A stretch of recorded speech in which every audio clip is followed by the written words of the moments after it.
and then you come in. What about me off screen? Shut up, and then I walk on. Yes. Yeah. Nice.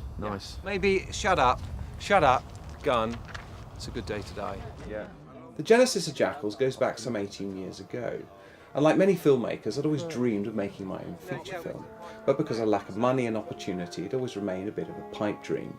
But a few years ago, I met a small group of people who I found shared the same dreams and ambitions as me. Stop, Ryan! And so we've embarked on this journey, which has turned out to be hard work, frustrating, almost insane, but ultimately extremely satisfying. So I'd like to dedicate this film to all the hard work and dedication of the whole cast and crew. Jackals is a story of love and honour in the criminal underworld. We have our main character, Shark. He's a small cog in the criminal empire of Joe Barkey. He's this big criminal overlord. So what we're doing now is this is one of the first scenes when I turn up at the safe house. Kind of quiet before the storm. And there's kind of a lot of madness at the back of the room while they're trying to set up, do the lights and stuff. And this is where it starts to get interesting. We don't want to move this rolling. Action. Now he's got into trouble. He's in big trouble with Joe. And he's been sent on a mission. Now it's a mission he doesn't quite know what's involved. And he meets Mickey. Terms of endearment. Little kiss, perhaps. I know who you are. Sounds here. Now Mickey is the legendary hitman of the organisation. That's all right, Flash. There's a hooded, glazed, sort of closed-off look in his eyes, and something about the coldness of the man. Shark! Did your auntie call you that? So somehow you've got to find some steely coldness inside the man and a reason for why he is like that. Hey. She's sleek, and cold and beautiful. Hey, you know how she whispers to you? Huh? It's trying to find the humour in it, because there are quite some funny bits in it, but it's a cold humour. But yeah, no, it is quite interesting, and also the whole thing is a game between my character and the character of Shark, who's a young lad who I taunt all the way through. What job? Shit! Oh, I dropped a sodding clip. Down here. Oh, you can't fucking see it. Where's the light in here? There's a meter somewhere. It's not really till you actually do like a first rehearsal that the fun and games really start to happen. Like it comes alive, and you've done all your work and you've said it out loud, but not until you sit with like Pete, and all of a sudden you start getting their take on it. Waiting. You don't want to kind of. Before I say who the fuck are you? Yeah, you don't want to fire your bolt yet. And that affects how you do your character, and then it all just starts going. And then Simon, the director, comes in and he starts just fine tuning it, and it's awesome. But I think just wait. Yeah. You know. Do you want the business with the sausages and me sitting down before Ryan's... When it's well written, the kind of writing does the work for you as well, which is good as well. So I think Simon and Steve did a really good job. Your face. I don't look pretty at all. You look like a pretty ruffled up person. Now thrown into the mix is Saskia, who's Joe's daughter. I've got to remember my lines. You ready? She says, "Shark, shark, shark, shark, shark, shark." And it's very dramatic. This is my sort of character board for Saskia. This is her relationship with Shark, holding the world in her hands, the dark dog of depression. And then we turn over. Very modern. And this is just some of the images I used to help create her. There's a little bit of a backstory there that Simon and the writers, of course, will have decided, because they've created this character, but I have filled in all those sort of holes just so that I can create a full character.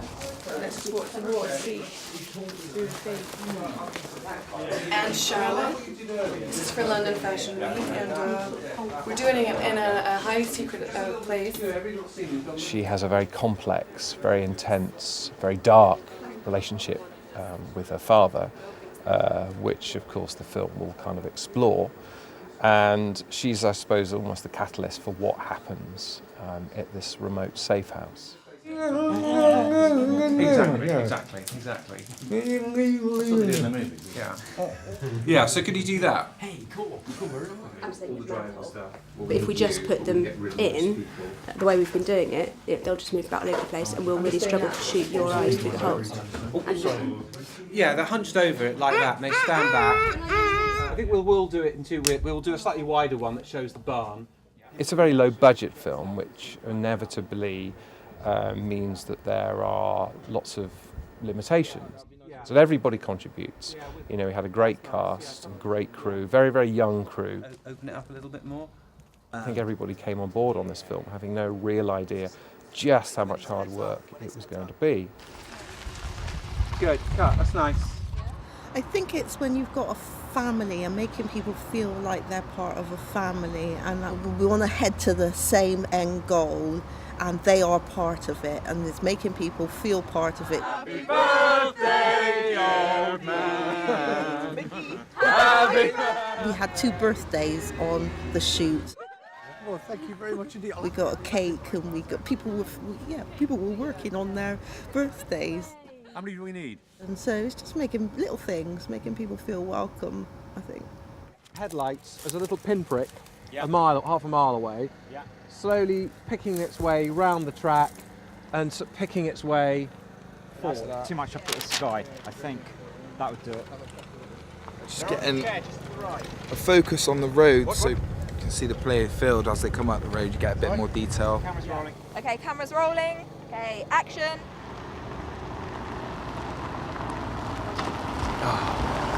Get to drive a fast car and shoot a gun.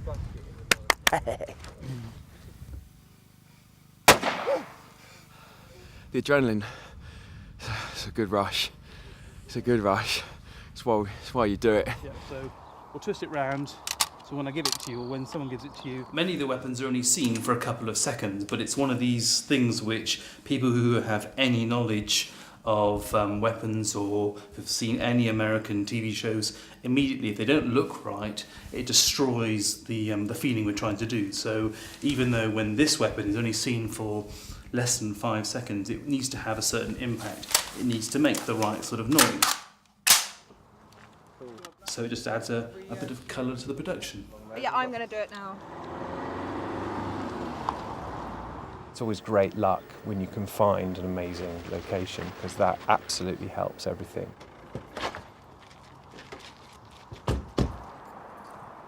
Yeah, that's fine. So this is a great little corner of the farm here. I'm just about to shoot a scene with Polly playing Lara, who's Saskia's mother, and we're going to use the apple tree. So, like that, you see what I mean?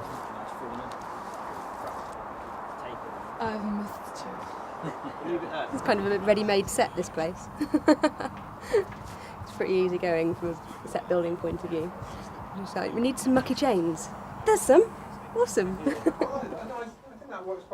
It's important to stay in character because it takes so bloody long to get into character, especially when you're going to such a stupid, miserable place. And there's so much stuff going on around you that if you get involved in it, it takes the energy away from what you want to do.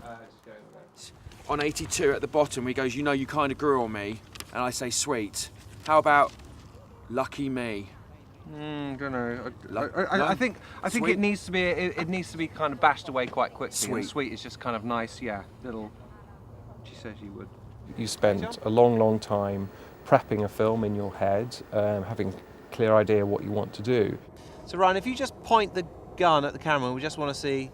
But I find until you're actually out there filming it, you basically, all bets are off because everything changes and you have to work quite instinctively, quite intuitively to overcome problems.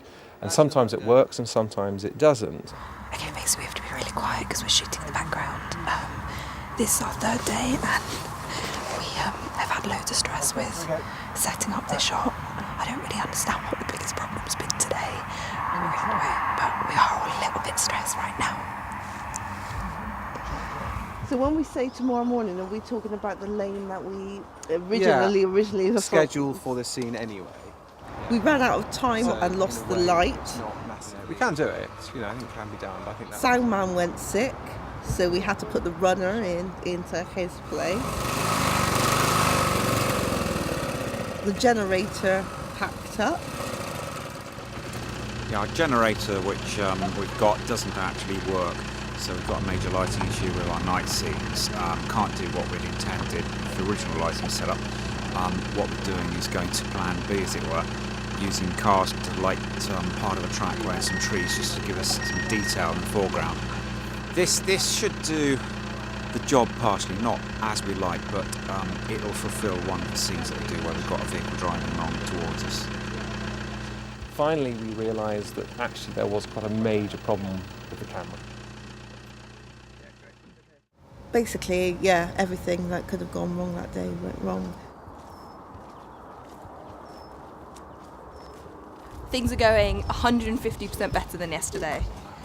We've done loads of takes for 3 scenes which are joined together already, and in like 45 minutes, which is excellent. So fingers crossed we're much more on track than yesterday, and everyone's feeling pretty optimistic, I think.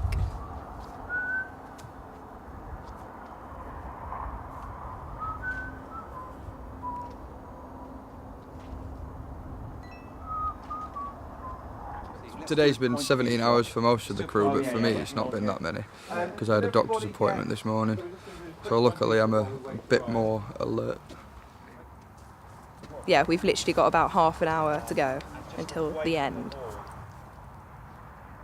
It has been good. It's been tiring and stressful and crazy, but it's been good and worth it. I think that's a wrap! Yay! That was the one. What a day way to end the day. Brilliant. Well, thanks a lot, everybody. This has been absolutely amazing. Absolutely amazing.